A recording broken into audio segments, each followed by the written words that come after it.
Plein d'ado, c'est un rendez-vous détente présenté par Bernard Zanzouri pour rire, réfléchir et grandir tous ensemble.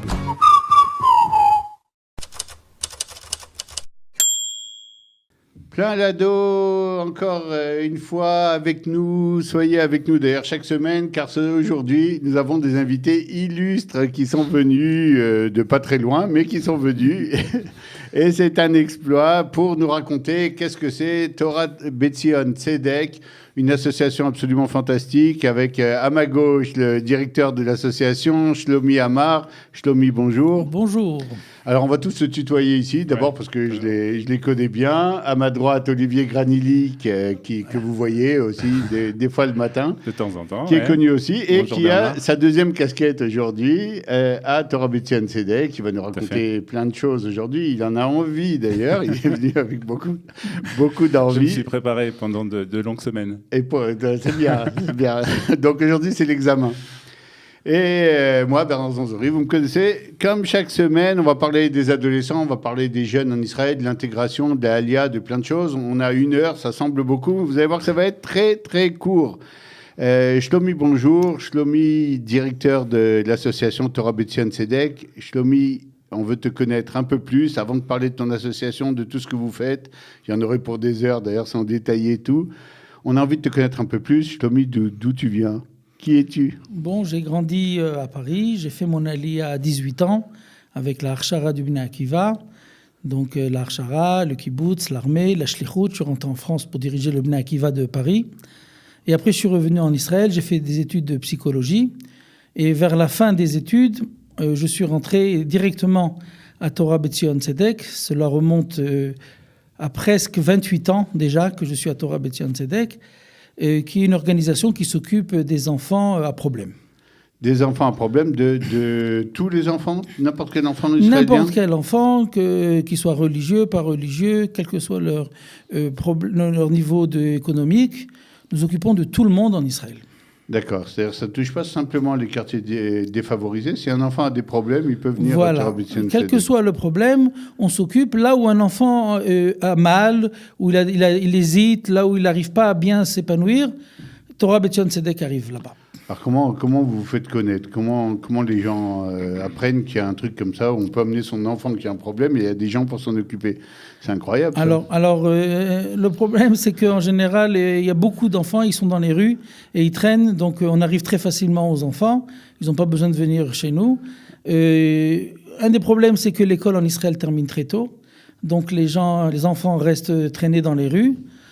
Malgré les téléphones et les péléphones et les ordinateurs, il y en a beaucoup qui traînent dans les rues et il y a tous les dangers de la rue. Dès ce moment-là, il y a l'ambiance, il y a les gens, les jeunes qui font des bêtises et on est là pour éviter justement tout ce genre de problème. Alors, on va revenir aux origines puisqu'on a parlé un peu de toi, mais on va creuser encore un peu. Donc, tu étais un pur produit du Bnei Akiva. Tout à fait, 100%. Tu étudies psychologie, donc on s'attend à te voir dans un cabinet de psychologue. Et puis, je suppose que tu dois en faire quand même pas mal de psychologie dans ton travail. Mais juste avant de parler de Torah Betzion, on aime bien aussi voir ici des aliotes qui ont réussi avec des gens qui travaillent au jour le jour, avec des Israéliens, pas obligatoirement dans un call center.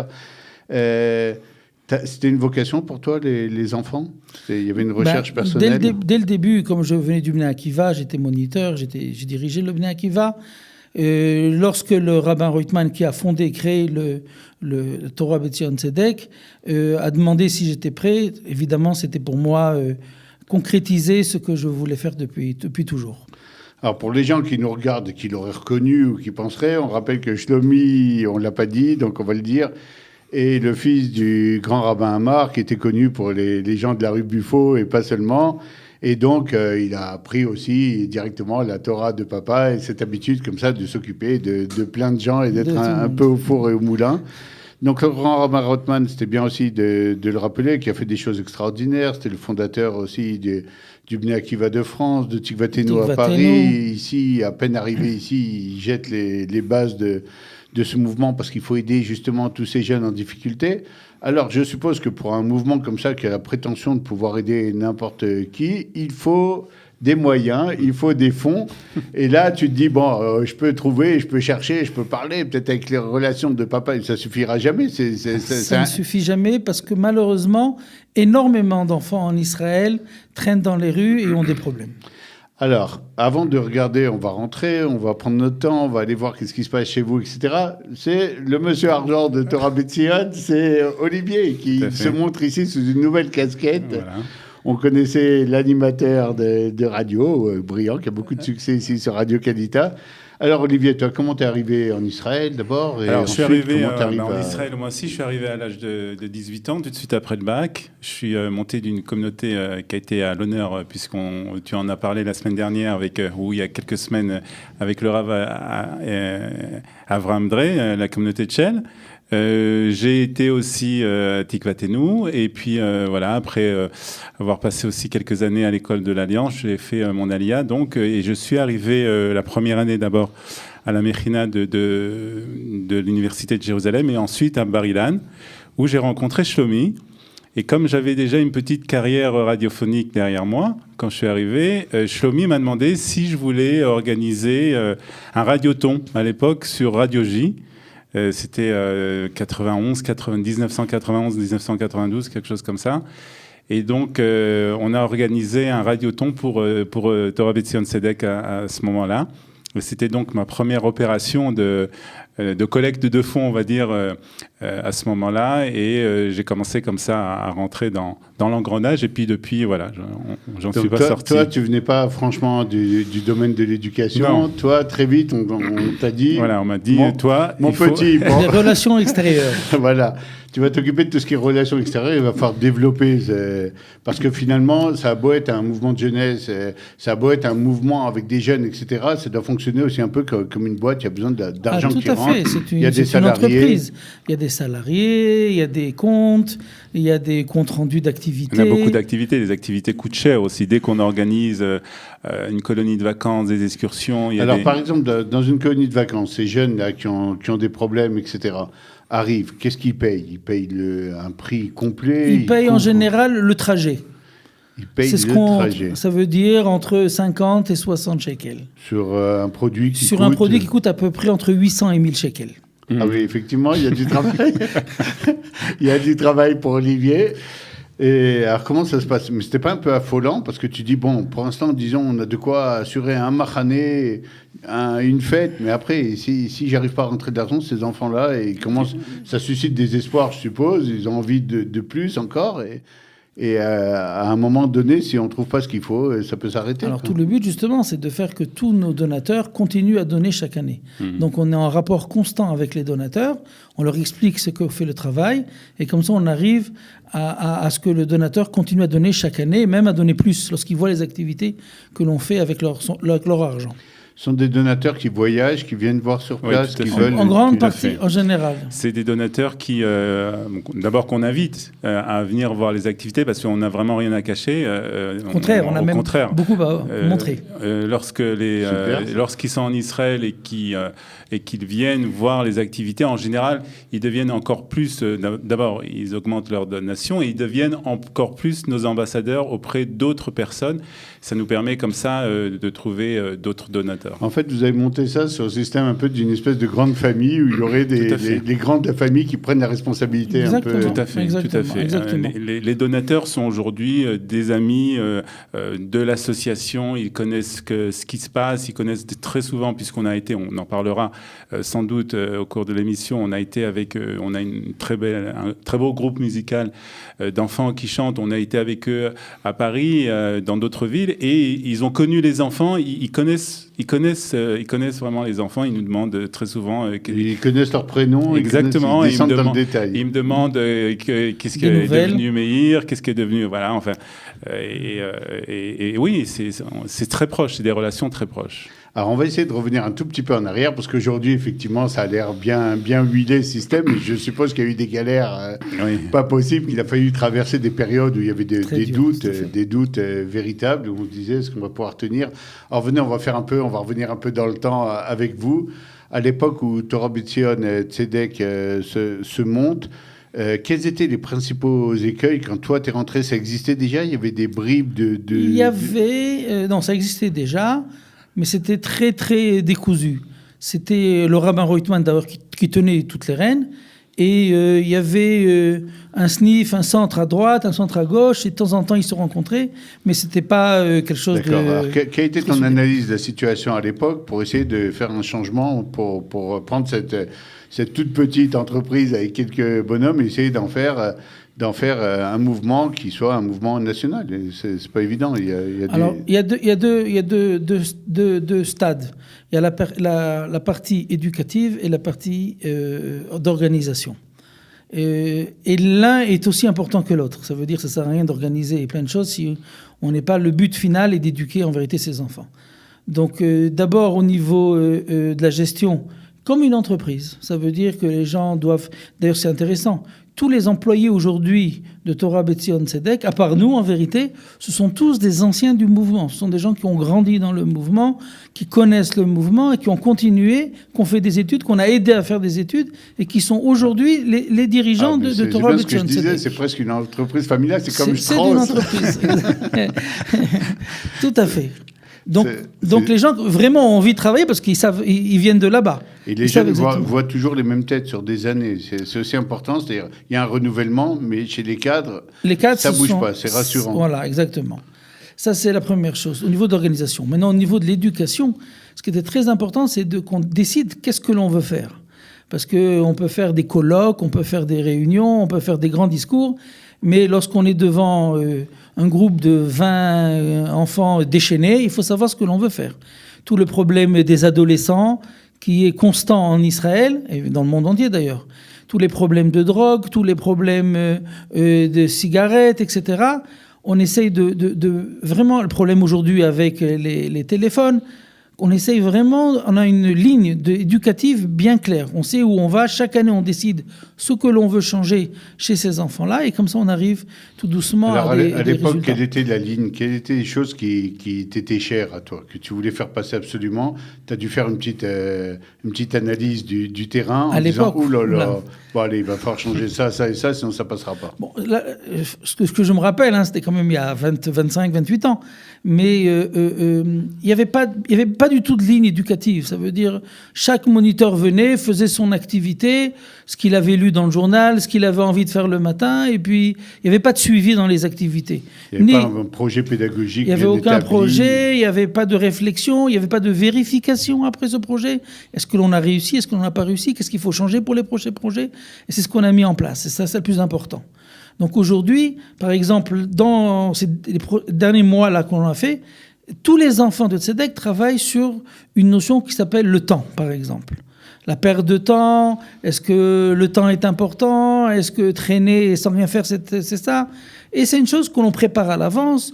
On fait un séminaire de formation d'abord avec les filles des Shirut Lomi, on va expliquer peut-être après comment ça marche, qui dirigent les centres. Après, on fait un deuxième centre de formation avec les moniteurs où on explique tous ces problèmes-là. Et après seulement, ils sont tous capables de transmettre cette réflexion. On va rentrer dans le détail, on va essayer de comprendre avec toi comment vous avez monté ça au niveau Niouli, au niveau de l'administration et aussi au niveau éducatif et comment vous avez relié les deux. Il nous reste 1 minute avant la fin de la première partie de l'émission. Olivier, toi, tu arrives à l'époque, bon d'accord, tu avais fait un téléthon, tu connaissais rien en recherche de fonds, et Shlomi dit, bon, tu me ramènes 2-3 millions de dollars jusqu'à la fin de l'année, et après on discute sérieusement. Comment tu as vu ça? Donne-moi juste les titres, je te reprends juste après la coupure. Alors, tout est basé sur la relation personnelle avec les gens. C'est-à-dire qu'on a développé vraiment des relations très proches avec les donateurs. Ça veut dire qu'il faut aller les voir très, très, très, très souvent, leur expliquer ce qu'on fait, leur donner des... Parce que tu dis, un donateur qui n'est pas impliqué, il va te lâcher à un moment. Exactement. Donné, on implique, et vraiment, on implique lorsqu'on organise des événements, etc. Les donateurs sont impliqués et c'est pratiquement eux qui organisent les choses. On a essayé de mettre en place aussi un peu partout, dans certaines villes en tout cas, cas des comités qui eux-mêmes organisent des actions pour CEDEC. Alors par exemple, on a chaque année une choucroute party qui est organisée à Lyon.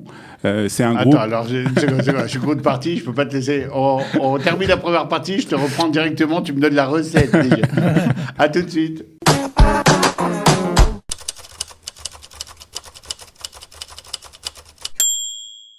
Alors, on était avec Olivier qui nous expliquait que les donateurs de Torah B'Tzion CEDEC, c'est quelque chose d'assez incroyable. C'est une ambiance très familiale où les gens se sont impliqués, montent même leurs propres activités dans des villes, etc., pour justement faire des collectes pour les jeunes.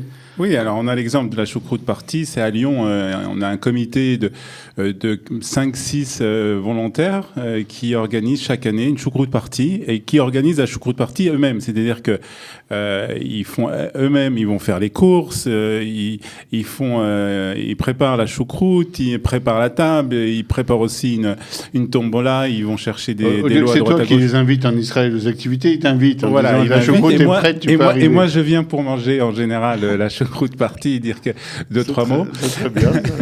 Si vous avez besoin d'un coup de main. Et c'est vrai que moi je suis toujours très étonné, encore aujourd'hui, de cette implication de personnes qui se trouvent à Lyon, vraiment, qui sont à 3000 km d'Israël et qui sont vraiment impliqués pour faire des actions, pour faire une action, en tout cas pour des enfants qui se trouvent en Israël, des enfants qui sont défavorisés. Et ils font ça avec beaucoup d'amour, ils font ça avec beaucoup d'émouna, de foi. Et ça m'étonne toujours, en fait, cette implication. Alors, mais c'est pas pour rien d'un autre côté, parce que le charme un peu de ce mouvement-là que vous avez créé, c'est que contrairement aux autres mouvements de jeunesse israéliens qui sont tous reliés à des institutions, des partis politiques, des choses très solides, même financièrement, très bien établies depuis très longtemps, le rabbin Rothman a cette idée en arrivant en Israël qu'il faut aider les jeunes qui traînent dans les rues, les jeunes en difficulté. Puis finalement, vous avez monté un truc à partir de rien. Et oui, au début, il n'y avait rien du tout. On a dû mettre tout en place. Ça veut dire trouver des locaux, trouver des donateurs, trouver les enfants, trouver les moniteurs, faire les accords, qu'on soit reconnu par le ministère de l'Éducation, qu'on soit reconnu par le ministère de l'Intégration, reconnu par les mairies, etc. Donc tout ça, ça a pris un temps énorme. Shlomi, vous êtes en train de régler donc au début toutes ces histoires-là de reconnaissance, que les gens devaient vous dire mais il y a déjà des choses, ils se font, c'est pas à peine de réinventer la roue. Exactement. Et au milieu de tout ça arrivent des aliotes impressionnantes. Je pense notamment à l'alia des Juifs de l'ex-URSS. Comment on s'occupe de ça d'un coup? Alors on a eu deux grandes. C'est un tsunami. Depuis la naissance de Torah B'Tzion CEDEC, on a eu deux grandes aliotes qu'on a dû absorber. C'était premièrement, c'est l'alia des Russes et l'alia des Éthiopiens, qu'on travaille encore jusqu'à aujourd'hui, qui était une alia particulière où on a dû encore les Russes. On connaît un peu la mentalité, etc. Mais les Éthiopiens, ça a été. Je me rappelle la première fois que je les ai rencontrés. Je discutais avec eux, je leur disais pourquoi ils ne mangeaient pas le soir. On avait préparé un repas pour tous les jeunes, les ados. Et ils me disaient c'est parce qu'ils avaient déjà mangé hier. Ah oui. Alors, ce genre de choses qu'on n'est pas tellement... Reviens la semaine prochaine. Donc il a fallu, au niveau de la mentalité, ils ne savaient même pas c'était quoi une brosse à dents, des choses comme ça. Donc il a fallu faire au début un travail énorme de compréhension de leur mentalité. Il y a des choses, par exemple, il faut comprendre chez les Éthiopiens, tout est basé sur le père. En Israël, dès que c'est l'inverse qui se passe. Pourquoi? Parce que les enfants, ils comprennent tout, le père, il comprend rien du tout. Donc c'est inversé. Et là, c'est le chaos dans la famille, puisque le père, d'un coup, il peut plus rien faire. Et c'est la débandade dans la famille. Et c'est pour ça qu'on entend très souvent des problèmes de pères qui tapent, etc., dans la communauté éthiopienne. Parce que justement, d'un côté, il était habitué à être le dirigeant, et d'un coup, il se retrouve à être rien du tout dans la famille. Donc ces choses-là, tous ces processus, il faut les connaître, il faut les apprendre. On ne peut pas parler de l'Aliyah d'Éthiopiens avec l'Aliyah des Russes, et encore moins maintenant avec l'Aliyah des Français. Alors Shlomi, comment se fait-il que vous avez pensé à ça? C'est-à-dire, on va arriver, on va s'occuper de tous les Israéliens, des vagues de Aliyah. On voit souvent dans les communautés d'Afrique qui arrivent des États-Unis, d'Amérique du Sud, etc. On a une tendance à se replier un peu, on va s'occuper de nos gens, nos limes. Ça, c'est la grande erreur. Ça veut dire, ça fait, maintenant qu'on a 30 ans de travail derrière nous, d'aliyot et de milliers, plus que de milliers, de centaines de milliers d'enfants qui sont passés chez nous, etc. et tout, la première conclusion, c'est qu'il ne faut surtout pas se garder dans son secteur. Il faut travailler ensemble avec les Israéliens. Pourquoi ? Parce que les enfants, au bout de 2 mois, 3 mois, sont complètement avec les Israéliens, parlent l'hébreu mieux que le français. Et ils se retrouvent avec les Israéliens. Donc si on ne traduit pas ça en activité commune avec les Israéliens, ça ne marchera jamais. Même pour apprendre l'hébreu comme il faut, etc., comprendre ce que c'est l'armée, qui les attend et tout, si tu ne rencontres pas les Israéliens, tu es déconnecté. Ça ne marche qu'avec cette structure, avec les Israéliens. Nous, on a déjà tout essayé. Mais c'est marrant que ma question elle allait même un peu plus loin.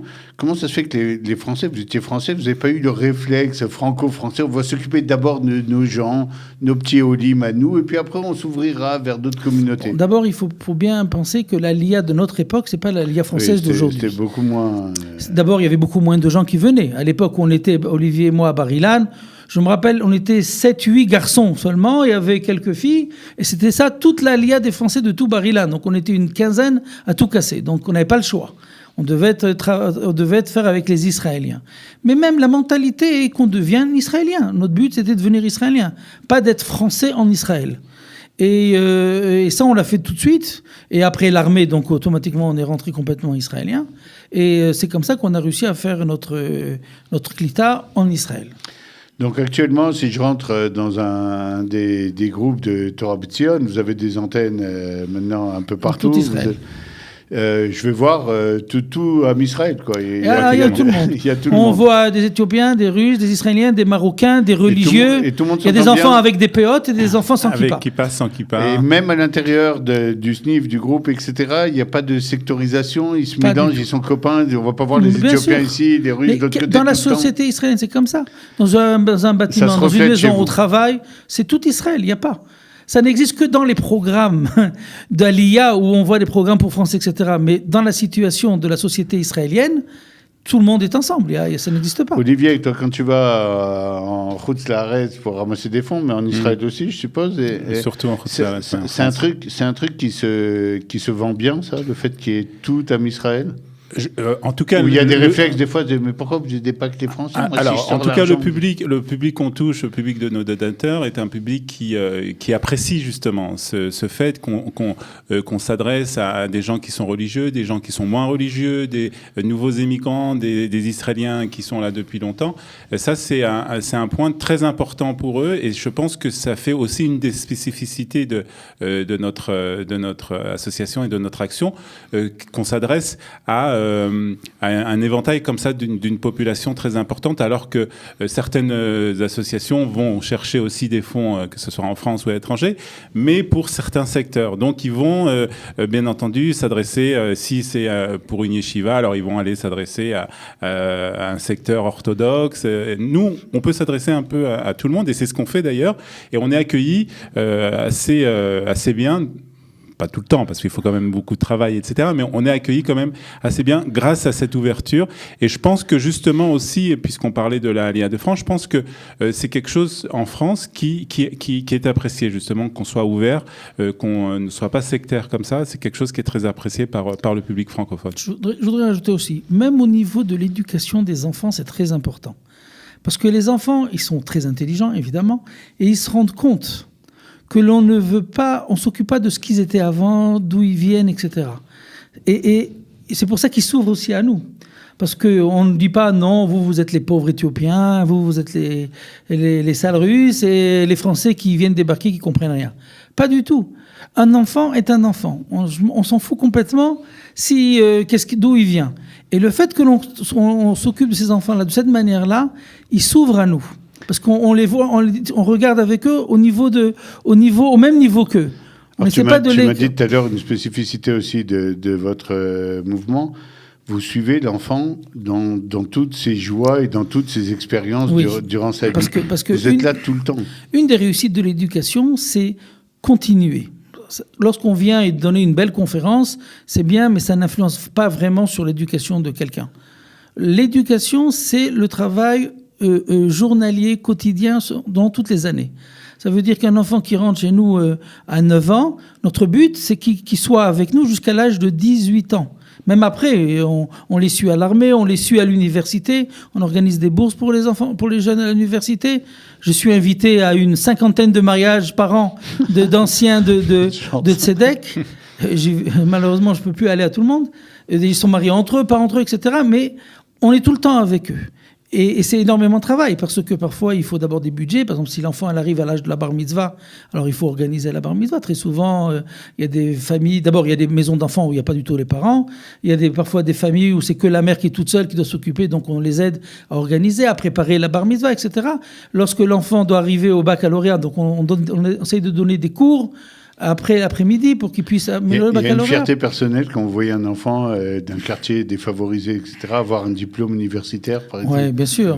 Et on a de tout. On a des avocats, on a des médecins, des gens qui ont grandi. Et on sait, nous, d'où ils viennent. J'ai l'impression que c'est un peu votre fils, un peu votre neveu qui... Tout à fait, tout à fait. Les jeunes sont... Comme l'a dit Shlomi, ça, c'est quelque chose d'important, parce que on a un grand centre aujourd'hui à Jérusalem, qui est d'ailleurs en construction, et qui va être un centre magnifique avec plusieurs centaines d'enfants qui visitent ce centre chaque jour.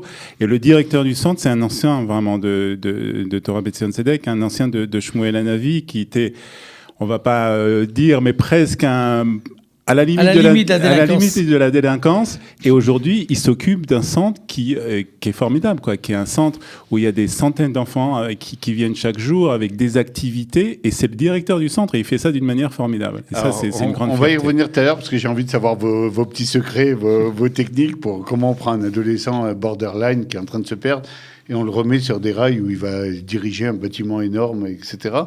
Mais juste avant, je voulais savoir, les jeunes sont conscients, au moins, de la chance qu'ils ont eue en vous rencontrant? Ils ne s'en rendent pas compte tout de suite. Ils ne se rendent pas compte tout de suite. En général, ça vient plus tard? Ça vient vers les 20 et après. Ils reviennent en vous disant, vous savez que j'ai réfléchi, si je ne vous avais pas rencontré... Ils ne s'en rendent compte pas tout de suite. Ou ils s'en rendent compte, mais ils n'arrivent pas à l'extérioriser.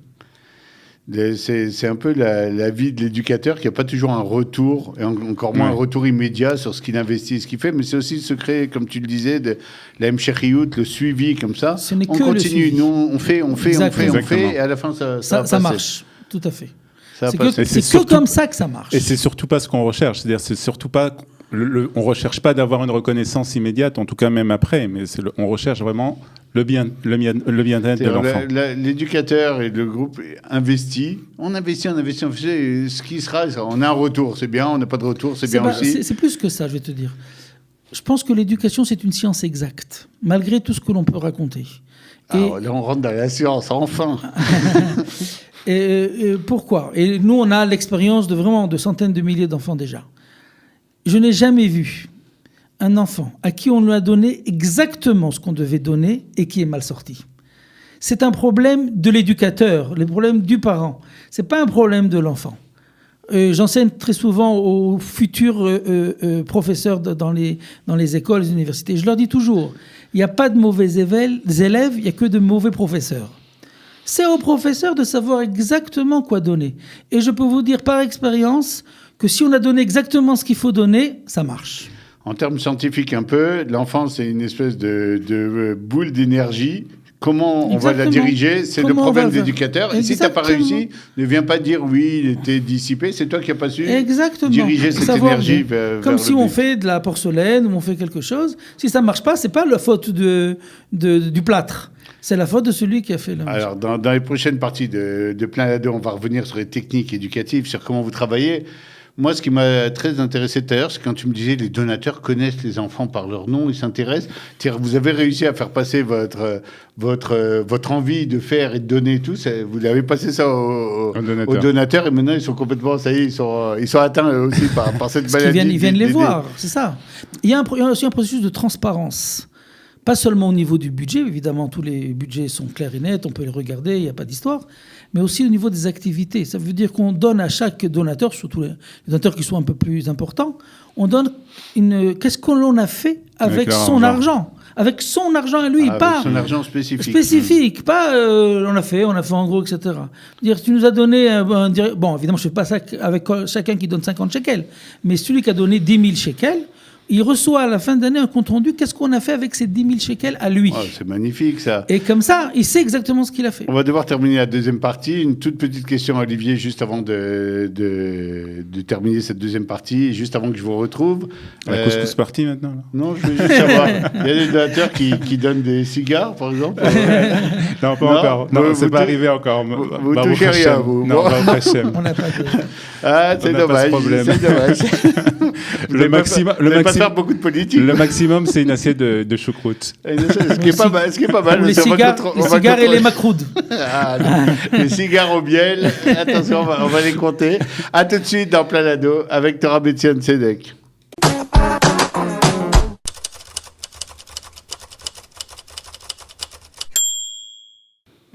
On va discuter immédiatement pour vérifier quand même. On est obligé aussi de faire de la baccarat, vérifier un peu s'il nous raconte pas n'importe quoi. On va parler avec une madricha du mouvement, Dvorah, qui a été madricha pendant 3 ans, qui a fait son Shirut Leumi complet à Torah Betzion Tzedek. Et Dvorah, bonjour. Bonjour. Dvorah, tu as quel âge? Là, j'avais 23 ans. Alors, Dvorah, raconte-nous un peu ton parcours à Torah Betzion. Et comme tu n'as pas entendu l'interview depuis le début, on va pouvoir vérifier avec toi les points pour voir comment ça marche un peu. Quel était ton rôle quand tu étais rentré à Torah Betzion? C'était quand alors? Donc, quand je suis rentrée, j'avais 16 ans et je suis rentrée comme madricha.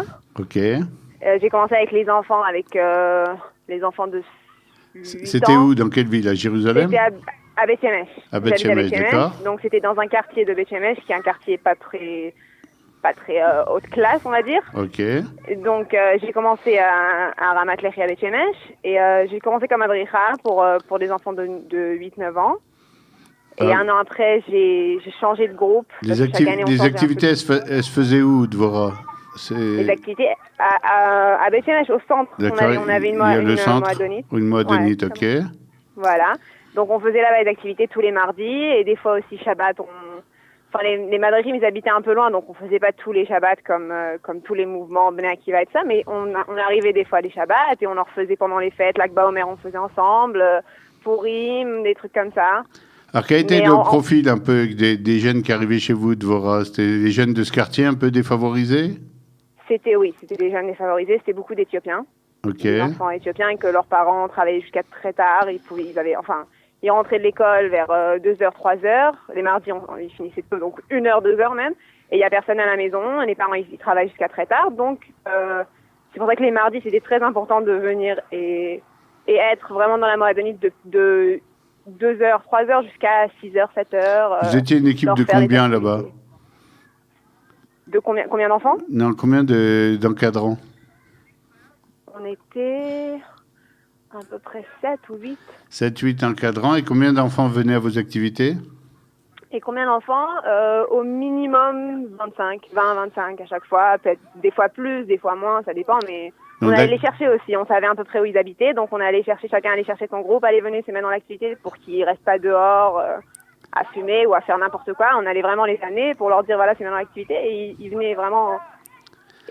Alors, Dvorah, comment vous étiez géré? Qui était le chef là-bas et comment vous étiez en contact aussi avec Shlomi, par exemple? Comment ça se passe? Qui était le chef? En fait, c'était des Bnot Sherout. Au début, c'était des Bnot Sherout qui étaient responsables. À un moment, moi et ma copine, qu'on était madrichot, on est devenus responsables du SNIF. On avait 18 ans en Yudbet. Le contact avec Shlomi, en fait, il venait nous voir beaucoup, Shlomi et Zevik aussi, enfin les responsables, quoi. Mais il venait vraiment nous voir une fois par mois à peu près, nous faire des activités. Nous, on allait des fois à Jérusalem pour les séminarionim aussi, c'était le truc super. Tous les madrichim, tout le monde attendait pour aller au séminaire de Tzedek à Hanouka. Et donc, Dvorah, toi, t'étais tellement contente que t'as dit, après Yudbet et tout, je veux faire mon Shirut Leumi dedans aussi? Ouais, en fait, ouais, parce que franchement, c'était comme, pour moi, au début, vraiment, quand j'ai commencé Tzedek, moi, je voulais même pas du tout être madricha. J'étais au Bnei Akiva et ça me disait rien. J'ai dit, bon, je veux pas être les enfants et tout ça, je sais pas, c'est pas mon truc. Mais je suis arrivée à Tzedek et après, je me suis dit, bon, on va essayer, pourquoi pas. C'est un peu plus difficile. C'est pas le Bnei Akiva qu'on connaît ou c'est pas des trucs un peu comme d'habitude. C'est un peu beaucoup plus, même difficile. Et je suis rentrée et franchement, c'est comme. Au bout d'un moment, t'as pris goût à la difficulté et c'est devenu comme une famille. C'est devenu comme une deuxième famille. Franchement, ouais, c'est vraiment comme une deuxième famille ici. Pour l'instant, ils ont tout bon.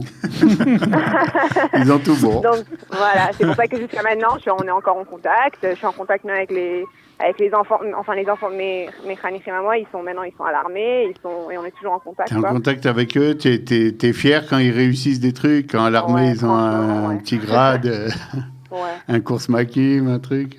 Ouais, chez Routloumi, il y a une qui a fait chez Routloumi à l'hôpital, l'autre qui a fait Mechina, chacun ils sont vraiment... Dvorah, depuis quand t'es en Israël, Depuis quand je suis en Israël? Depuis que j'avais 3 ans en fait, mes parents ils ont fait Aliyah. Tes parents ont fait, donc tu n'avais pas de problème d'hébreu, tu arrivé à communiquer tranquillement quand tu as commencé à être madricha.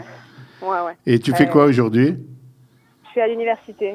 Tu étudies quoi, sans indiscrétion? J'étudie sciences politiques et communication. À Ratzofim? À Ratzofim? Non, à Ariel. Ariel. D'accord. Ouais. Dvorah, c'était un kiff de parler avec toi. Toda Rabba. Dvorah, on t'a langui, Dvorah. Viens nous voir. D'accord. Il y a Olivier Shlomi qui a dit ton langui. Donc on t'attend et tu peux venir au studio Kalita dans notre émission sur les adolescents. Quand tu veux, tu m'appelles. Je vais leur laisser un numéro. Bekef, réussis bien dans tes études. Merci beaucoup. Allez, bonne journée. Salut, bonne journée. Bye, au revoir. Bye. Olivier Shlomi, c'est exactement ce que vous avez dit. Ça fait plaisir de voir cet esprit comme ça familial, cette façon de j'étais au Bnei Akiva, ça m'intéressait pas, c'était pas trop mon truc. Et puis d'un coup, il y a une espèce de magie. On a l'impression que la personne elle est prise dans cette magie que vous avez réussi un peu à créer, et a envie de donner d'un coup. Et même ce suivi, là, c'était pareil. Je suis encore en contact, je suis encore fier quand ils réussissent des trucs. Je crois qu'il y a une ambiance. C'est vrai qu'il y a une ambiance très familiale, mais je pense qu'on prend aussi très au sérieux les gens qui comme Dvorah ou les madrichim ou les madrichot, on les prend très au sérieux et on leur donne aussi les moyens de réussir elle a parlé des séminaires de formation. C'est vraiment un point très important dans lequel on investit aussi bien de l'argent que du temps pour former ces moniteurs et ces madrichim, et je pense qu'ils le ressentent justement, et la preuve c'est que c'est les propos qu'on a entendus de Dvorah. D'accord. Shlomi, tu voulais dire quelque chose? Non, je dis que dans les séminaires, on ne fait pas seulement de transmettre des activités. On discute avec eux. Pendant les périodes de séminaire, on ne dort presque pas, nous, tout le staff. On est à 4h, 5h du matin, pas parce qu'on fait les fous dans les salles, mais parce qu'on discute avec tous ces jeunes. Et on ne discute pas obligatoirement des activités de Torah Beth Zion Tzedek. On discute d'eux.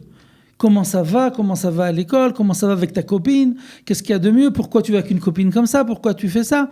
Donc on discute de leurs problèmes, et c'est pour ça qu'on devient après une famille. Et on les prend pas de haut aussi, je pense. Exactement aussi. C'est très important. On les prend pas de haut. Ça, c'est aussi quelque chose de très important. Ça, c'est l'éducation justement des ados.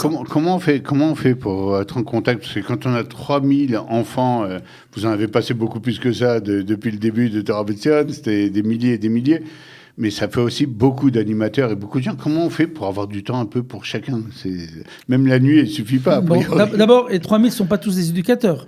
Il y a à peu près des séminaires, ce sont des séminaires de 150, 180. Okay. On trouve le temps, on discute avec des petits groupes de 2, 3. On voit les choses. D'abord, on les voit toute l'année, il ne faut pas oublier, on va les voir. On ne reste pas dans nos bureaux et puis on va les voir pendant toute l'année. Et on discute. Lorsque l'activité est terminée, on ne rentre pas chez nous. Après, on va prendre une glace ensemble, on discute vraiment. Si les journées faisaient 30 heures, ça vous arrangerait parce qu'on peut en parler à Bibi. Tout à fait. Parce que j'ai l'impression que ça ne rentre pas toujours tout dans les 24 heures. Ça ne rentre heures. pas toujours, mais en vérité, ça marche. Encore une fois, il suffit de discuter avec eux, de voir leurs problèmes, mais de discuter franchement. Pas venir, on va essayer de leur gratter du temps pour qu'ils soient moniteurs. Non, ils sont moniteurs à Tzedek, ils font partie de la famille, maintenant ils m'intéressent comme personne. Ça veut dire, prend les décisions ensemble. On discute, on voit. Ils ont part aux décisions, ils ont le droit d'influencer. Mais bien sûr. Pas seulement ils ont le droit. En plus, c'est démocratique comme mouvement. C'est plus que démocratique. Moi, je leur dis, comme je dis toujours, moi, je vous conseille, mais c'est vous qui décidez. C'est votre SNIF. Vous savez mieux que moi ce qu'il faut faire dans votre centre. Moi, je conseille ça, on discute à voix haute, on dit tout, le bien, le mal, t'es pas venu, t'es pourri, etc. Et le bien aussi. Mais je dis, c'est à vous de décider, c'est votre centre. On a des activités, par exemple, dans les Bate Yaladim. Les Bate Yaladim, on va en parler très rapidement. Ce sont des centres, des villages pour enfants où il y a des enfants qui ont été retirés de leur famille par décision judiciaire et qui vivent dans des familles d'accueil. Donc, chaque famille d'accueil a ses propres enfants, plus encore 10 à 12 enfants. Donc, ça, c'est des structures qui appartiennent à l'État, bien entendu. Et Tzedek intervient dans ces villages pour enfants pour tout ce qui est activité en plus, c'est-à-dire les excursions, les colonies de vacances, les centres aérés, le sport, la danse, la musique, l'aide scolaire, etc. Et les moniteurs sont donc les grands, en fait, les jeunes adolescents de ces centres, de ces villages pour enfants, qui ont été eux aussi à Tzedek. Et c'est eux qui participent aux réunions lorsqu'il faut décider des activités, etc. C'est eux qui prennent les décisions. C'est-à-dire que, et c'est encore mieux parce qu'eux, ils viennent de ce monde-là. Donc, ils savent exactement ce qui convient à ces enfants, qu'est-ce qu'ils ont envie de faire. Quelle formation ils reçoivent pratiquement? Parce que pour s'occuper d'enfants comme ça, c'est pas évident, c'est un peu spécialisé. Alors ça, c'est la formation des séminaires. Alors, il y a plusieurs sortes de séminaires. Il y a des séminaires dans leur centre. Ou des anciens de Tzedek qui ont grandi, comme Dvorah par exemple, qui sont à l'université, viennent dans le centre et discutent avec les moniteurs, etc. Ça peut être, on a un Rakazarti, tout son travail, qui s'appelle Zevik aujourd'hui, son travail aussi, il a grandi, il était moniteur aussi à Tzedek, donc on ne peut pas nous arnaquer, on sait, on était tous déjà là-dedans.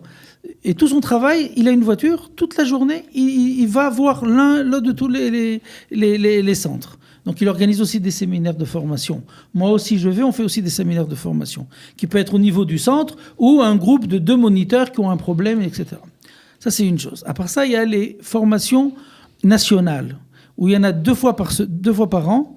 C'est une fois à Hanouka, une fois en été, en juillet. C'est 5 jours de formation. Alors là, ils sont ensemble, on a le temps, on discute, on leur donne tout le matériel, on fait les activités ensemble. C'est-à-dire, c'est pas seulement la théorie. Maintenant, vous avez compris la théorie, maintenant on va faire l'activité ensemble. Donc on fait carrément l'activité, c'est comme ça qu'ils apprennent au fur et à mesure. Et n'oubliez pas, on fait ça selon les années. Ça veut dire un moniteur, il n'est pas moniteur en général 1 an, il est moniteur au moins 3 ans.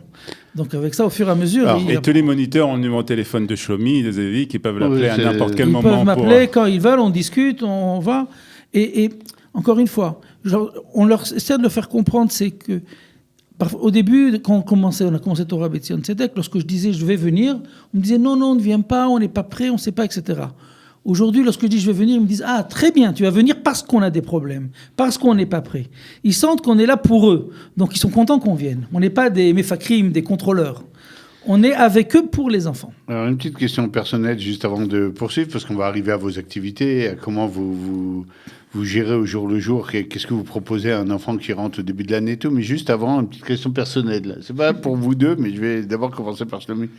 Vos femmes, vous les voyez de temps en temps? Au début, c'était un peu dur. Je l'avais vu au début du mariage. Bon, il y a des périodes, Shabbatot, etc., le soir, et puis on s'habitue au fur et à mesure à cette sorte de travail. C'est obligatoire que la femme soit aussi dedans, évidemment, soit mégouillée soit à l'intérieur. À 100%. S'il n'y a pas ça ne marchera pas. Ça ne marche pas, d'accord. Ça ne marche pas dès le début. Donc, tout le monde participe et je suppose que tu as des enfants. Aujourd'hui, tu m'as dit que tu es même grand-père. Oui. Et tout le monde est aussi un peu Torah B'Tzion. Ma fille était monitrice à Tzedek, elle était même Shirut Leumi à Tzedek. C'est bien ce que je pensais. Mes 2 grandes filles aussi. Les enfants aussi d'Olivier. Mes 2 filles ont été madrichot. C'est contagieux. C'est contagieux. C'est bien ce que je pensais. Bon, alors, je suis un enfant, j'ai des problèmes, je ne sais plus. J'arrive, on me présente Torah B'Tzion Tzedek, je rentre chez Tzedek. Et qu'est-ce que je vais recevoir? Quel contact avec vous? Qui je vois en premier? Qui va me recevoir? On va me mettre où? On veut tout savoir, dans les détails. Alors, comme on l'a dit, le but de Tzedek, c'est d'aller à des endroits où les enfants ne sont pas bien. Ça peut être parce qu'ils ne sont pas bien, parce que la famille n'est pas bien, ça peut être qu'ils ne sont pas bien parce que le quartier n'est pas bien, ça peut être qu'ils ne sont pas bien avec eux-mêmes. les projets que l'on a avec les enfants qui ont des problèmes de concentration, ADHD, etc. Donc, on s'occupe de ça. Évidemment, chacun, c'est un projet un peu différent. Quelqu'un sa famille est très très bien, mais qui a un problème de concentration personnelle, c'est pas exactement le problème qu'un enfant qui a été pris de la famille de force parce que les enfants ont été violés par les oncles. C'est tout à fait différent. Mais en gros, ils sont pris par 2 moniteurs qui ont été formés, qui ont été la plupart du temps eux-mêmes enfants à Tzedek, donc ils savent tout de suite qui est l'enfant, d'où vient l'enfant, parce qu'ils ont été eux-mêmes déjà dans le passé. Et ils ont ces 2 moniteurs qui sont pour eux comme 2 grands frères, qui le suivent tout le temps, qui suivent l'enfant donc tout le temps, qui vont le voir de temps en temps à l'école, qui vont discuter. Comme a dit Dvorah, on va les chercher pour les activités, ils connaissent la famille, et ils les suivent pendant toute l'année, toute leur vie, en vérité, jusqu'après le bac ou même à l'armée. Donc, lorsque les enfants font les activités, ils font les devoirs. Lorsqu'il y a la bar mitzvah, si les enfants ne peuvent pas organiser leur bar mitzvah, les familles ne peuvent pas organiser, c'est Tzedek qui va organiser. On a fait des milliers de bar mitzvah. On en fait en général à peu près, grâce à des communautés et la Fédération Sfaradique de France, on en fait à peu près 100 par an de bar mitzvah. Donc, imaginez-vous combien de bar mitzvah on a dû faire déjà. Quand vous dites vous faites des bar mitzvah, qu'est-ce que vous faites? Alors d'abord, c'est tout un problème. D'abord, il y a un programme de 6 mois avant la bar mitzvah. À propos, c'est bar et bat mitzvah. Okay. Pour nous, c'est les garçons et les filles ensemble. Il n'y a pas de truc. Il y a un programme éducatif. Ça veut dire qu'ils apprennent à aller à la synagogue, ils voient comment c'est un Sefer Torah, ils rencontrent un sofer. Et ça, c'est le côté... les filles font chala, la chachat chala. Les garçons, ils apprennent avec les tefilines, etc. et tout. Ça, c'est le côté religieux. Mais attention, c'est pas se terminer là. Après, il y a un côté familial. On apprend que la bar mitzvah, c'est la responsabilité. Donc, il y a responsabilité par rapport à sa famille. On apprend aux enfants qu'ils doivent être responsables avec leurs petits frères, leurs petites sœurs, avec les parents, comment discuter. C'est pour les familiales. Et après, on apprend aussi la responsabilité par rapport au pays, par rapport au peuple d'Israël.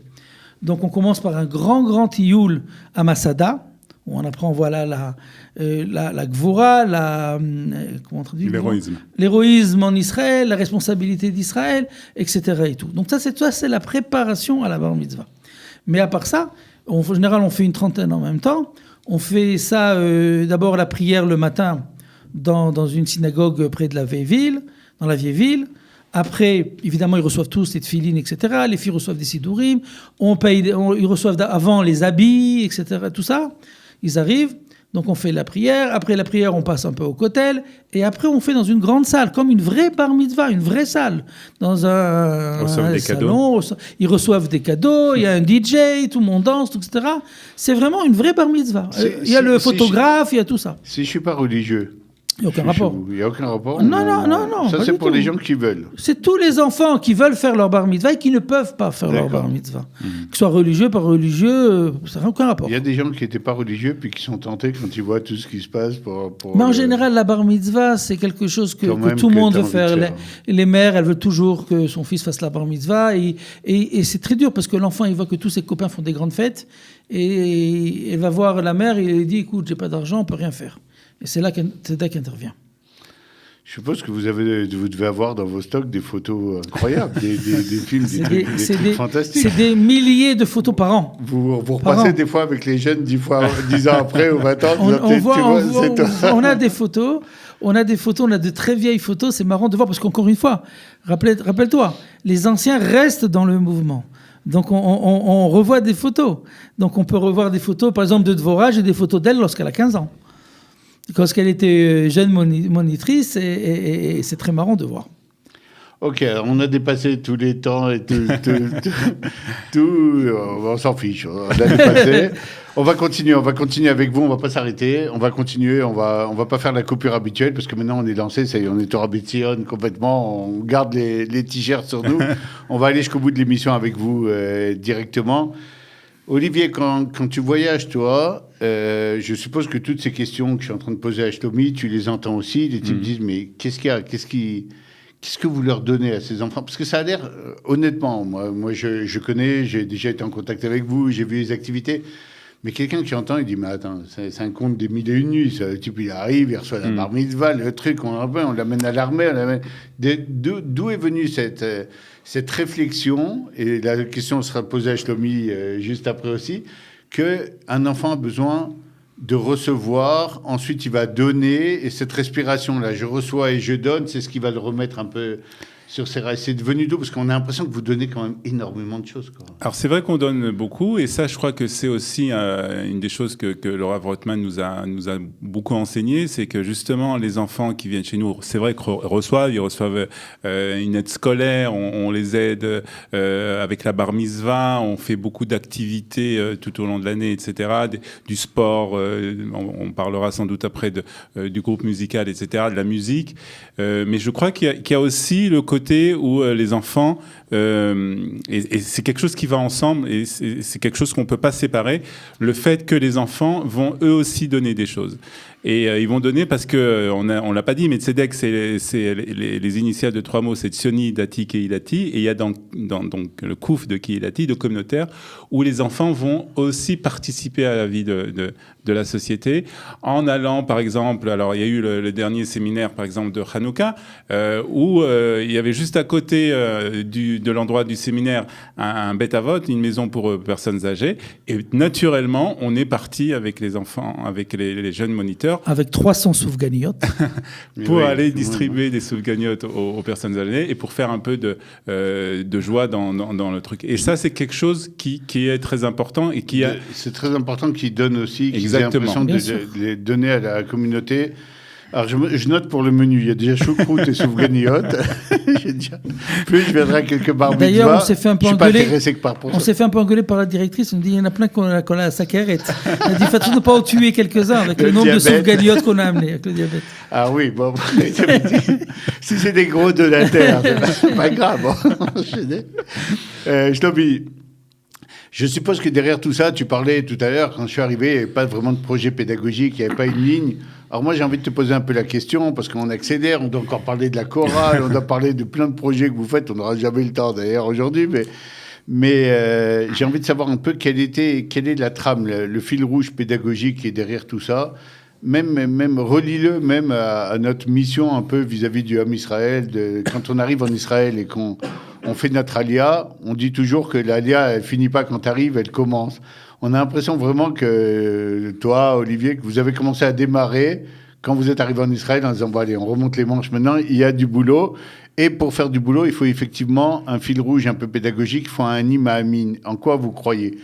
Comment vous croyez qu'on prend un enfant aujourd'hui, un adolescent qui est en train de se perdre un peu, qui est en train de mal tourner, comment on le ramène sur les rails ? On lui dit, allez, marche droit et donne, toi aussi tu vas donner, toi aussi tu vas rentrer. Comment tu as monté ça ? Bon, d'abord, on a compris que on est tous des Israéliens. On est tous Ham Israël. Et toutes les catégories qu'on avait avant ne servent à rien. On voit que des enfants d'Israël. C'est tout, c'est ça qui nous intéresse.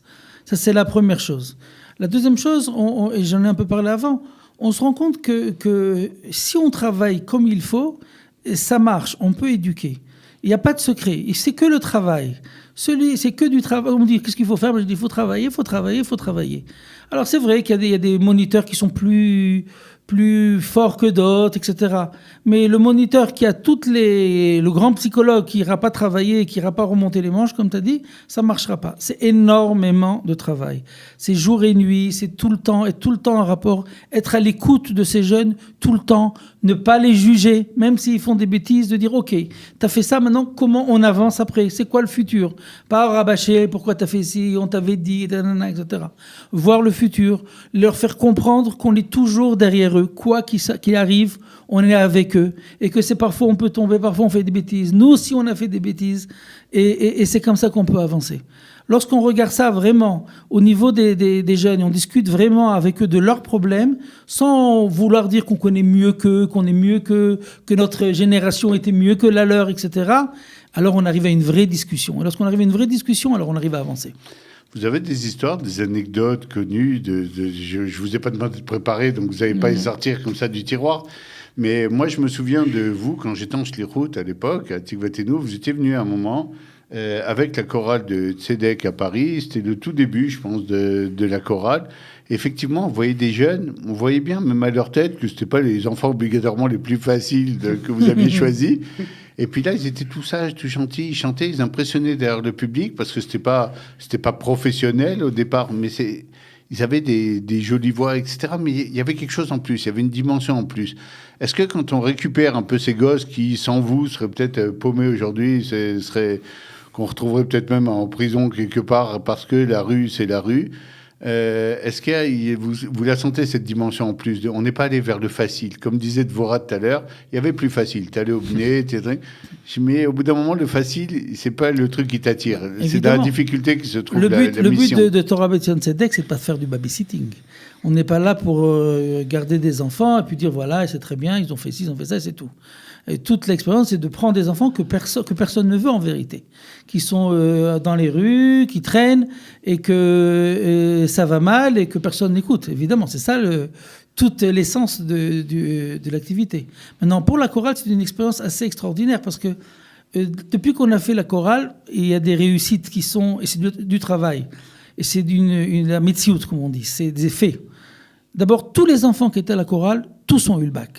Il n'y en a pas un qui n'a pas fait le bac. Pas un. Pourquoi ? Parce qu'on montre à ces enfants que l'on peut réussir, même si ce n'est pas à l'école. Tu n'es pas bon à l'école ? Ok. Tu es bon en quoi ? Tu es bon en foot ? Tu es bon en chanson ? Viens, on va chanter. Viens, on va jouer au foot. Et lorsqu'un enfant, dans une autre activité, commence à réussir, ça influence sur toutes les autres activités qu'il veut faire. Puis tout d'un coup, il se rend compte qu'il n'était pas si nul que ça. Tout d'un coup, il y a des gens, comme tu as vu à la chorale, qui viennent l'écouter.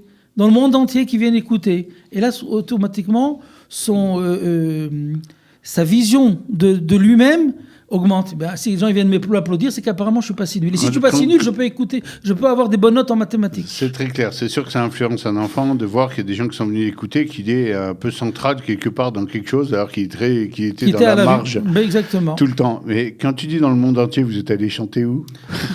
Dans le monde entier. Où on n'a pas été chanté. Les enfants, enfin pas toujours les mêmes enfants, parce que ça tourne avec l'âge. 2 fois à New York, en Italie, à Londres, pareil, Paris. C'est le même principe. Il y a des gens qui travaillent Exactement. avec vous. C'est les communautés qui préparent et qui préparaient, bien entendu, en leur parlant à l'avance, qui préparaient le spectacle, qui préparaient l'endroit où on allait chanter, qui nous préparaient le repas d'avant, qui nous préparaient là où on allait dormir. On utilise ça pour donner des cours aussi de culture générale. Lorsqu'on amène les enfants à la chorale, évidemment, on a un cours que moi je donne de 4 heures au Louvre. Alors les premières années, ils ont foutu le camp et ça ne les intéresse pas. La dernière fois qu'on était l'année dernière à Paris avec le Louvre, 4 heures, moi j'étais mort, je me suis assis et puis ils m'ont dit mais pourquoi tu t'arrêtes, on veut continuer. Parce qu'on explique, j'ai des activités avec les enfants de la chorale pendant toute l'année. C'est pas seulement danser, etc. C'est quoi la musique, d'où vient la musique et la culture qui existe derrière la chorale. Il y a une véritable ambition pour chaque enfant de Tzedek. Tu seras pas tranquille s'il y en a un qui est... Évidemment, chaque enfant qui a mal quelque part, psychologiquement, on doit obligatoirement arriver, même si c'est de l'autre côté de l'État d'Israël, on arrivera et puis on s'occupera de lui. Alors Shlomi, on a l'impression que si jamais on lance 2 enfants qui ne sont pas de Tzedek dans le groupe, va arriver, va dire qui c'est de nouveau. Ah oui, bien sûr. Je rigole pas, moi. Évidemment. Moniteur, c'est sûr, je connais même. Tu peux pas l'attraper. Non, il ne peut pas m'arnaquer. S'il y a un moniteur qui arrive d'un coup au séminaire, je sais exactement. Je dis, tiens, t'as un nouveau, comment tu t'appelles ? Je m'appelle Shlomi, etc. Bien sûr, tout de suite. C'est assez impressionnant comme votre petite boîte. Elle est bien montée. Hein. C'est bien, ça marche bien. Alors Olivier, toi, tu voulais pas trop parler tout à l'heure, mais je vois que toi aussi t'es rentré dans le rythme. Quels sont un peu les projets, quelles sont les ambitions futures de Tzedek en dehors de ce bâtiment là qui va être assez impressionnant, apparemment qui va vous permettre de faire encore plus de choses quelle est l'ambition de Tzedek ? Et encore une fois, je traduis, c'est pas vos ambitions, c'est l'ambition pour les jeunes, pour ces jeunes-là. De quoi on rêve ? Je crois que surtout de continuer ce qu'on fait aujourd'hui, parce qu'on le fait bien, on sait le faire. Shlomi, avec toute l'équipe, que ce soit Zevik, Barak, tout le monde, savent faire ce travail justement, de venir en aide à ces enfants, de parler avec ces enfants, d'être à la même hauteur de ces enfants. Et vraiment, c'est de continuer de faire toute cette action en faveur de ces enfants. Shlomi, alors toi je vais la jouer autrement. Tu es dans le désert, tu trouves une lampe, tu frottes, il sort un génie. Il dit Shlomi, si tu avais 3 vœux pour les enfants de Tzedek cette année, qu'est-ce que tu voudrais ? Alors d'abord les 30 heures par jour. Les 30 heures par jour de travail, c'est-à-dire tu veux une réduction du temps de travail. Pouvoir, parce qu'on n'arrive pas à tout faire. et les distances sont très très dures. La deuxième, c'est que l'on arrive à avoir un niveau éducatif et pédagogique très élevé. Et la dernière, c'est de souhaiter à nous tous, à tous les enfants d'Israël, qu'un jour on soit tous au chômage et qu'on n'ait plus besoin de faire tout ça. Écoutez, on approche de la fin, il nous reste 1 minute, je vais devoir lire les petites annonces d'usage. Je voulais d'abord vous remercier d'être venu. Merci à toi de nous avoir invités. Et d'avoir fait passer cette heure comme si c'était un quart d'heure, parce que je pense qu'il y avait encore énormément de choses à faire, à dire. On vous réinvitera probablement, on a envie de voir aussi des photos, des morceaux de films. Ouais. On fera peut-être une émission spéciale CEDEC où vous nous amènerez aussi des enfants, on parlera hébreu aussi dans le studio ici. On va kiffer un peu tous ensemble. Et on peut que vous souhaiter le 4e vœu, que Dieu vous garde et vous garde une bonne santé pour aller jusqu'au bout de votre mission qui est tout vraiment du don de soi. C'est fantastique. Moi, j'ai pas de mots. Je rappelle sur Radio Qualita, Studio Qualita, je rappelle cette émission Plein l'ado avec Bernard Zanzori, où on parle de vos ados, d'éducation et où on kiffe tous ensemble ici. Numéro de la boîte vocale 050 430 80 20. Vous pouvez télécharger l'application Studio Qualita sur l'App Store ou sur Google Play, www.studioqualita.com ou le 02 940 15 77. Prenez contact avec nous, appelez-nous et on retrouvera Torah Vision parce qu'ils ont tellement de choses à raconter. On ne pourra pas se contenter de cette petite heure. Bonne journée à tout le monde. À bientôt. Au revoir. Plein l'ado, c'est un rendez-vous détente présenté par Bernard Zanzori pour rire, réfléchir et grandir tous ensemble.